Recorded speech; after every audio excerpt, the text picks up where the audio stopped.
সাম্প্রতিক বছরগুলোতে দেশে বেড়েছে রাসেলস ভাইপারের উপদ্রব। বিষধর এই সাপটির দংশনে বিভিন্ন জেলায় মৃত্যুর খবরও পাওয়া যাচ্ছে।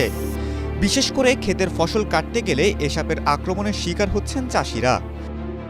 বিশেষজ্ঞরা বলছেন, দেশের অন্তত ২৫টি জেলায় ছড়িয়ে পড়েছে রাসেলস ভাইপার। প্রায়শই এসব এলাকায় এ সাপের দংশনে মৃত্যুর খবর আসছে। চলতি বছর এ সাপের কামড়ে মারা গেছেন ১০ জন। রাসেলস ভাইপার দেখতে অনেকটা অজগরের বাচ্চার মতো।